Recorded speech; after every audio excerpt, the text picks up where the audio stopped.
모든 지각에 뛰어나신 하나님의 은혜와 평강이 그리스도 예수 안에서 저와 여러분에게 함께 하시기를 축원합니다.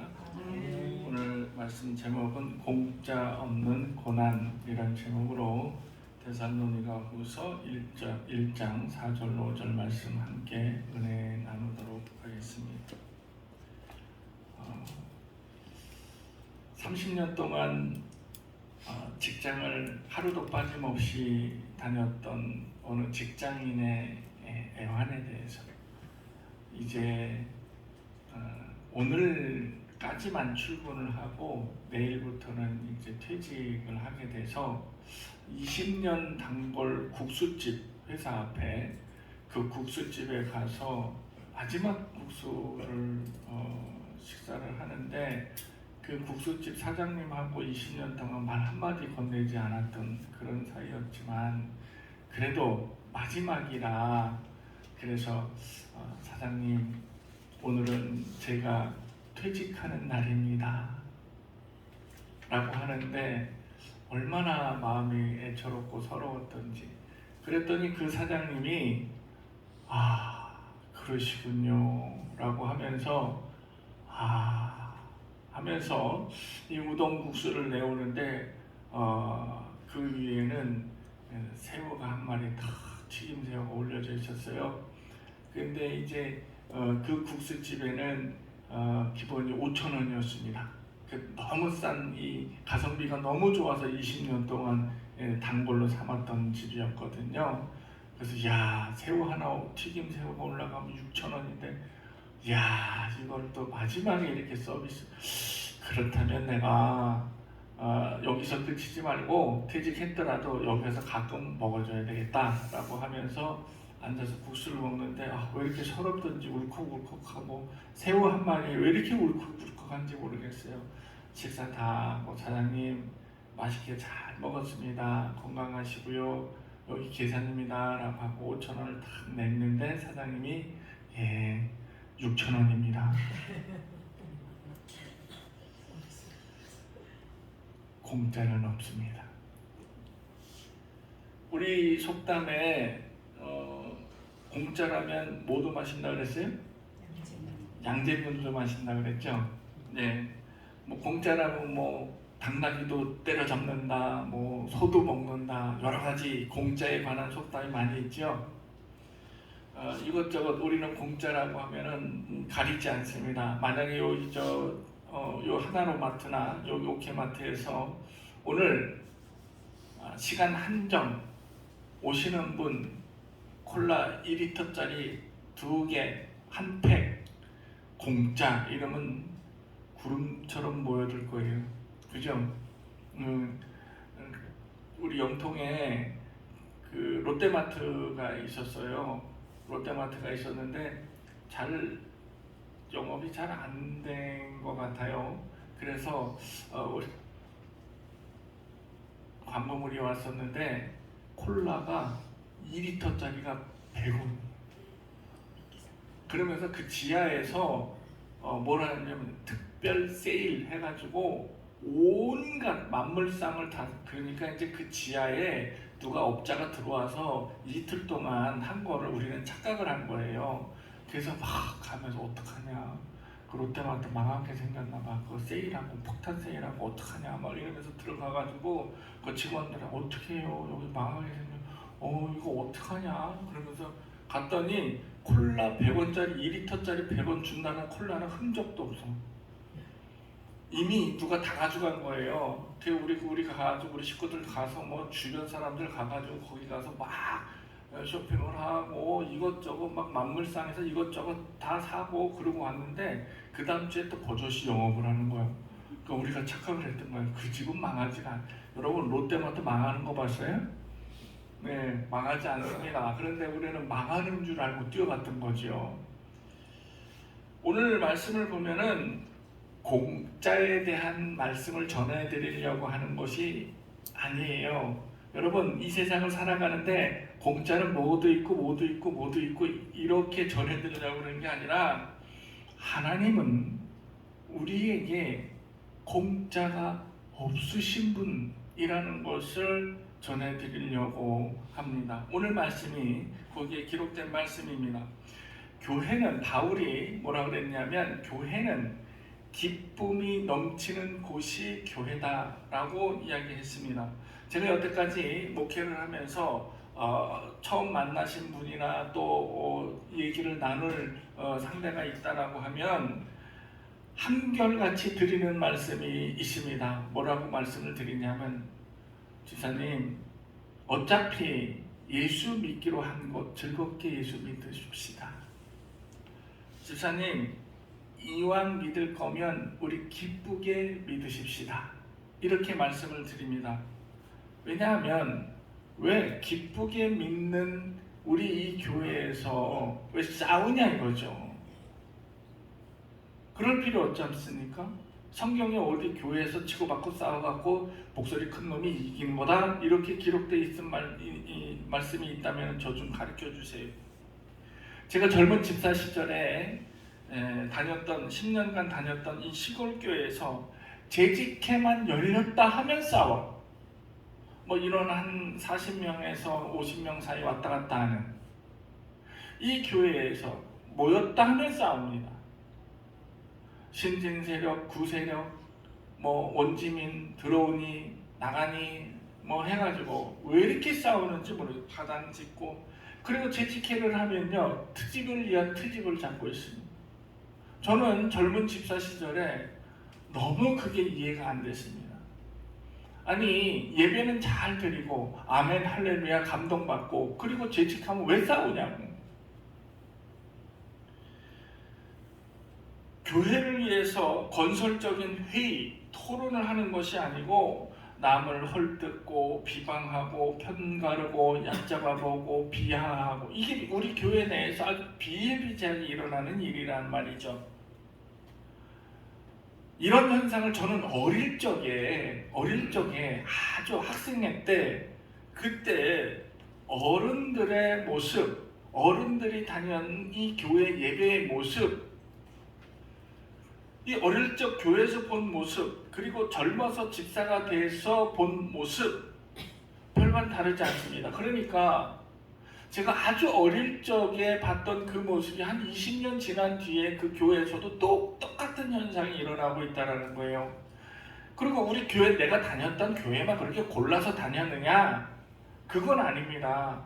전국 교회에서 들려오는 소문들, 소식들, 얘기들, 뭐 건너 듣는 얘기가 다 그런 류의 얘기들이 많이 들려오고 있습니다.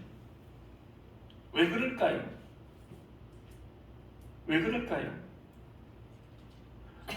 이유는 딱 하나예요.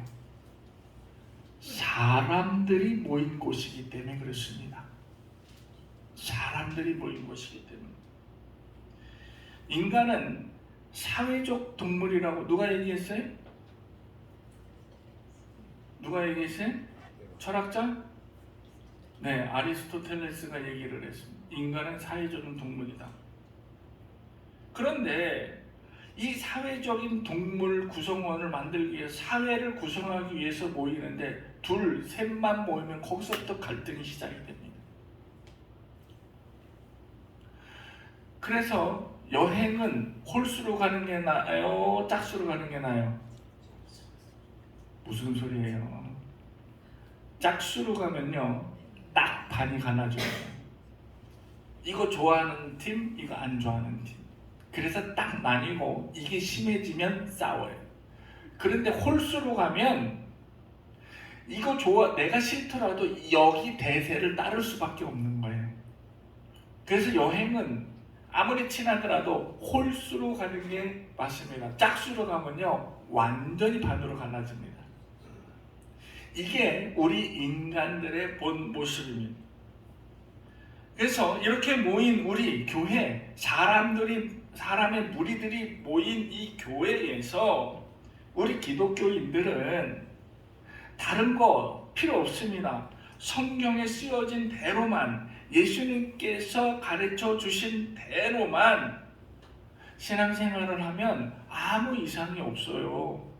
그런데 왜 싸우냐? 내가 들어가기 때문에 그렇습니다.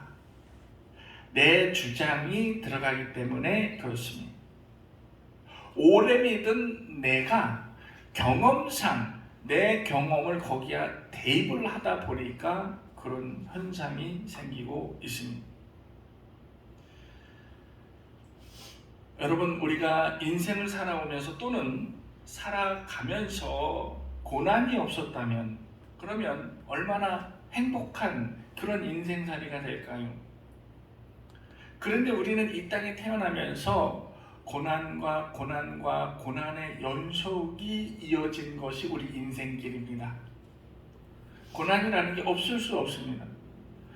아이들한테 고난이 없다고요? 걔네들도 고난이 있습니다. 초등학생 고난 없을 것 같아요? 고난이 있습니다. 왠지 아십니까? 과외 공부해야죠. 시험 공부해야죠. 그리고 요즘은 초등학생들이 이 학생들을 막 이렇게 여자친구, 남자친구를 사귀어요. 초등학생 때부터 심각한 고민이 됩니다. 5학년 오빠와 4학년 이 여학생 둘이 대화를 나누는데 얼마나 살가운지 몰라요. 성인 연애하는 거 저리 가라요. 오빠 친구들이 오빠 졸업하면 나 버릴 거래. 아니야. 내 눈에는 오직 너밖에 없어. 엄마! 정말 오빠 실제로 제가 유튜브에서 봤습니다. 이걸 뭐라고 얘기를 해야 될지 모르겠습니다.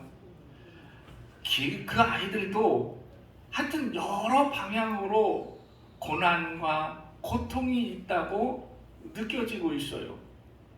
왜냐?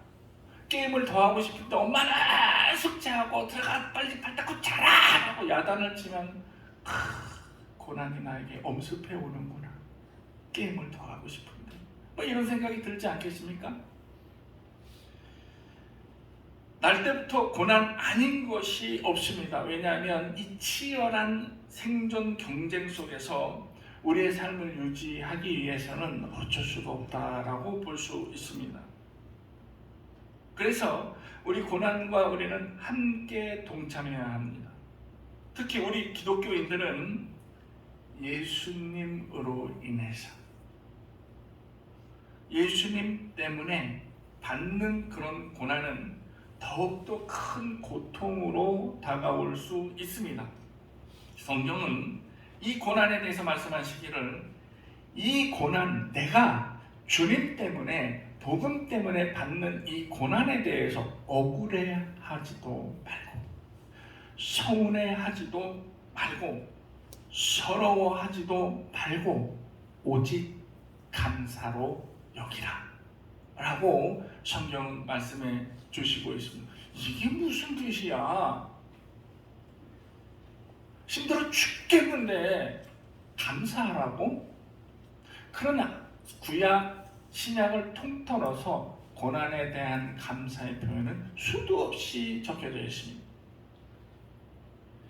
바울은 데살로니가 교회 교인들에게 그들이 받는 고난이 어떤 고난인지 충분히 알고 있고 내가 이해한다라고 이야기합니다. 그리고 여러분들이 이 예수 그리스도로 인해서 받는 이 고난에 의연하게 대처하는 것에 감사하고 있다라고 편지를 보냈습니다. 이미 이전에 예수를 믿는 데살로니가 전서에서 예수를 믿는 이유 하나만으로 핍박과 박해를 받고 있었다라는 거지요.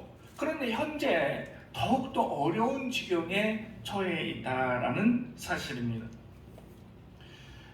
그러면서 사도 바울 선생은 데살로니가 교회 교인들이 받는 고난에 대해서 내가 정말 여러분들을 위해서 이 편지를 보내니까 이 편지를 보시고 힘을 얻고 조금의 위로함이라도 받았으면 좋겠습니다 라고 편지를 보냅니다. 그러면서 바울은 그의 이 귀에 들려오는 소식 데살로니가 교회 교인들이 꿋꿋하게 고난을 견뎌내는 것을 참 대견합니다. 대단합니다 라고 생각을 하고 있다라는 것입니다. 그러면서 많은 칭찬을 해줬죠. 그럴 뿐만 아니라 이렇게 여러분들이 지금 고난을 받는 것을 나는 여러분들의 이 사정 그리고 꿋꿋하게 견뎌내는 것을 지역에 있는 온 교회들에게 내가 전파를 하고 있습니다. 그러면서 나는 자랑을 하고 있습니다.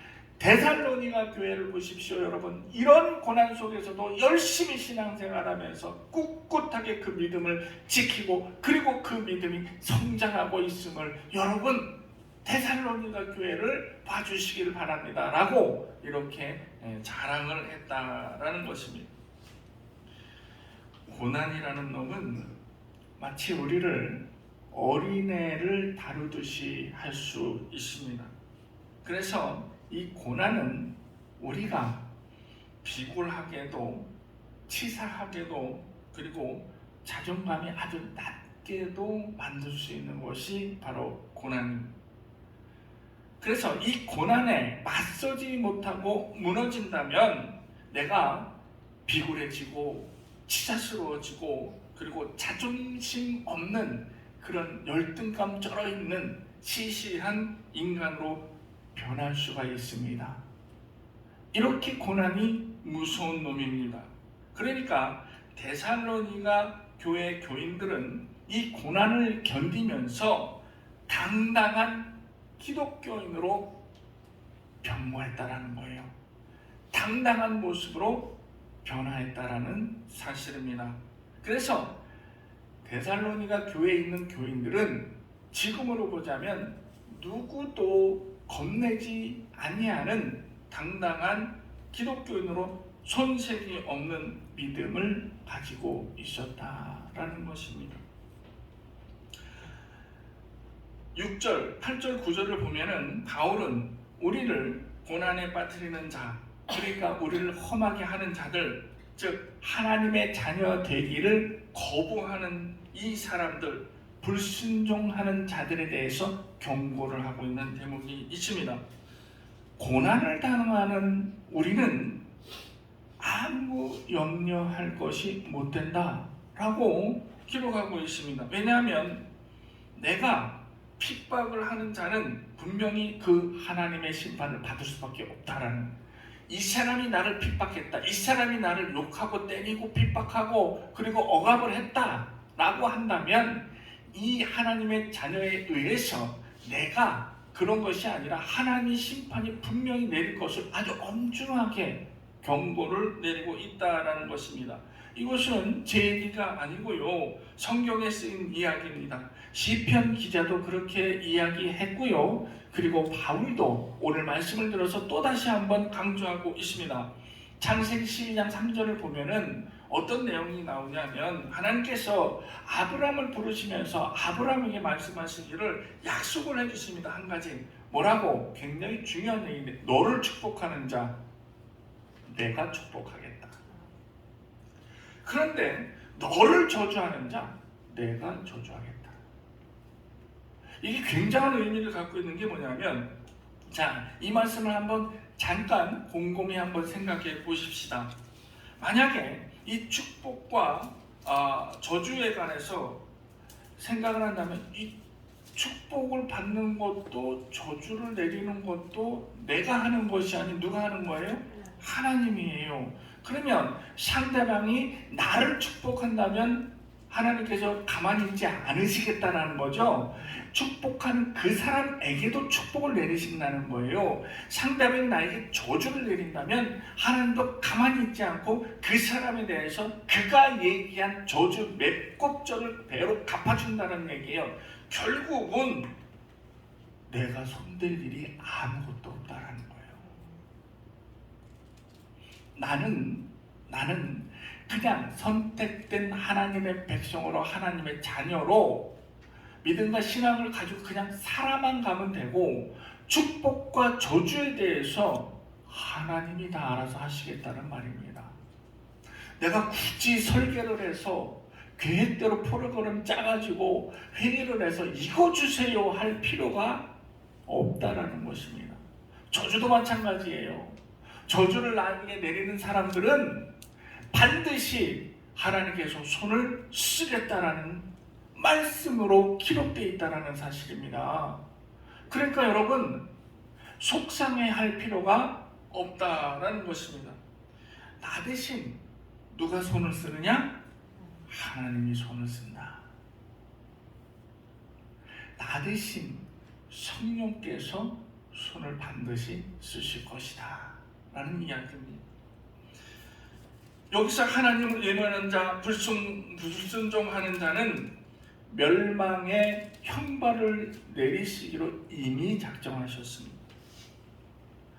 성경 기록에서는 하나님께서 이미 그렇게 마음으로 굳게 작정하신 바 여러 군데에서 기록이 되어 있다는 사실입니다.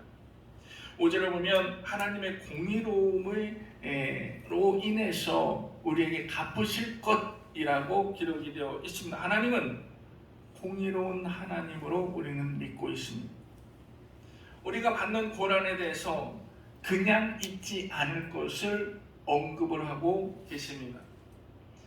잘 이해가 되지 않을 수도 있습니다만 5절을 보면 우리가 받는 고난은 내가 고난을 받으면 받을수록 하나님께서는 하늘나라에 가는 자격을 우리에게 부여해 주셨다라고 기록이 되어 있습니다. 그러니까 내가 이 고난에 대해서 내가 고난을 받는 거에 대해서 하늘나라에 들어갈 자격이 주어진다는 거예요. 자, 그러면 아까 얘기했던 여러분 고난스러우십니까? 고통스러우십니까? 고난을 받고 계십니까? 감사하십시오 라는 의미하고 똑같다는 거예요. 왜 감사해야 되느냐? 내가 고난을 받으면 받을수록 나는 이미 천국과 가까이 가 있다라는 사실입니다. 그렇기에 우리는 감사해야 된다는 사실이에요. 그래서 고난에 감사하라는 말이 기록이 된 내용입니다. 오늘 바울이 이 말씀을 통해서 풀어주고 있다라는 것입니다. 그래서 동시에 우리에게 고통을 주고 있는 저 무리들에게는 그 대가로 심판과 무거운 형벌을 내릴 것을 약속을 하고 있다라는 것입니다. 그런데 우리가 잘 알아야 할 것이 우리가 겪는 고난의 형태에 대해서 잘 알아야 합니다. 이게 무슨 말인지 이게 굉장히 중요한 얘기입니다. 보편적으로 우리 교회에서 대한민국 교회에서 고난에 대해서 잘못 이해하고 있습니다. 그래서 우리는 고난을 어떻게 생각하냐면 내가 괴로우니 고난이다 라고 생각을 합니다. 맞죠? 내가 괴로우니까 고난이죠? 그래서 나는 고통스럽고 나는 고난받고 있다라고 여깁니다. 그런데 지금 말씀에서 언급하고 있는 고난은 결이 달라요. 격이 달라요. 그런데 우리는 무조건 이를 고난으로 여기고 있어요. 하나님 나에게 왜 이 고난을 주십니까? 라고 생각을 하고 있어요. 그래서 내가 괴로움은 고난이다 라고 얘기합니다. 여러분 우리를 괴롭히고 있는 고난이라 생각하는 거 한번 여러분 머릿속에 한번 떠올려서 생각해 보세요. 내가 고난을 받고 있다 라고 생각하고 있는 거 한번 머릿속에 떠올려 보십시오. 그러면 분명한 게 나올 거예요. 뭐냐면 대부분이 내가 받고 있는 대부분의 고난이라 생각하는 것이 어디에 연결되느냐? 생활고, 민생고, 그리고 또 인생살이에서 오는 여러 가지 경우의 수 때문에 내가 고난이라고 생각을 하고 있습니다. 그런데 여러분 이것은 절대 고난이 아닙니다. 여태까지 그것을 고난이라 생각하고 계셨다면 그 생각을 버리십시오. 이것은 고난. 우리는 습관처럼 이게 고난이라 생각을 해서 이 고난이라고 이 입에서 툭툭 터져 나옵니다. 우리 입속에서. 왜? 어렸을 때부터 이게 고난이라 생각을 했기 때문에 내가 괴로우면 고난이기 때문에 모든 게 다 고난으로 여겨집니다.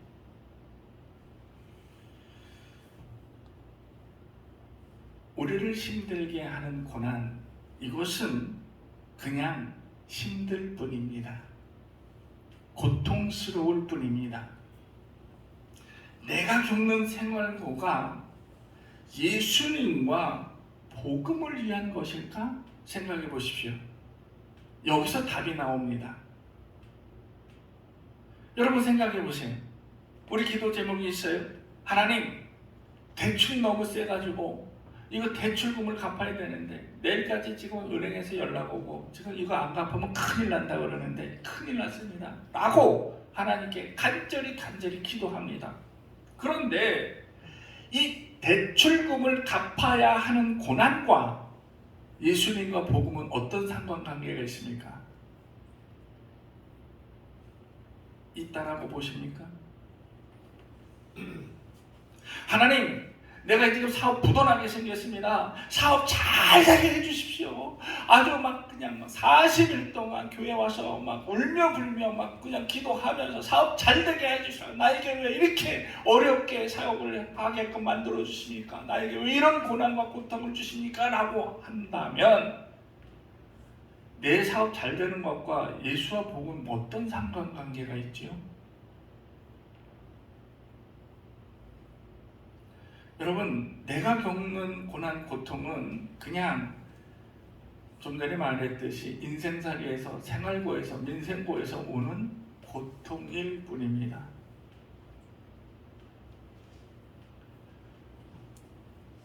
오늘 우리는 본문에서 말하고 있는 예수와 복음을 위한 고난과 민생고 해결을 위한 고난을 구분하는 지혜를 이제는 갖춰야 된다고 생각합니다.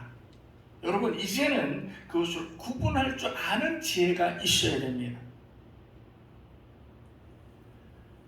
예를 들어서 대출금 고난에서 승리해서 그래서 내가 대출금을 갚았습니다. 할렐루야. 자, 그러면 내가 이제 대출금의 고난에서 승리했기 때문에 하나님께서 기뻐 칭찬하시며 천국에 들어갈 자격을 주실까요? 어떠실까요?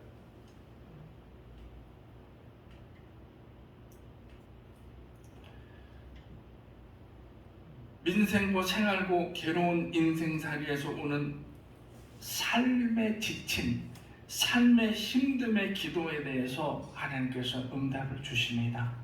안 주시는 거 아니에요. 대출금 갚게 해주세요 라고 해서 대출금 갚게 해주시는 하나님의 응답이 있을 수 있습니다.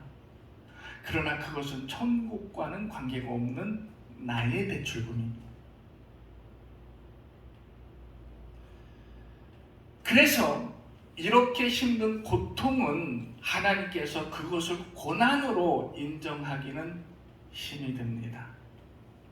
그래서 내가 겪는 고난, 그리고 내 인생살이에서 오는 이 고통, 이것과는 분명히 구분이 되어야 된다고 합니다.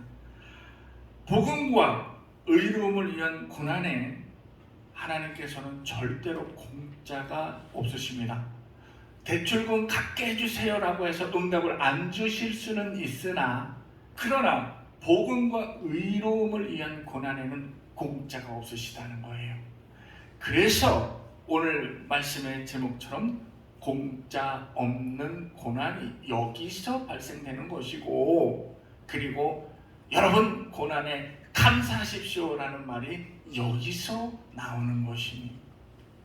그러므로 우리는 오늘부터라도 이 고난에 대해서 착각하지 말고 분명히 구분할 줄 알아서 의와 복음과 예수 그리스도를 위한 고난이 어떤 것인지 분명히 인지해서 하나님께서 공짜 없으신 천국행 티켓을 모두가 거머쥐고 하늘나라에 안착하는 저와 여러분이 되시기를 주님의 이름으로 축원합니다. 아멘. 기도하겠습니다.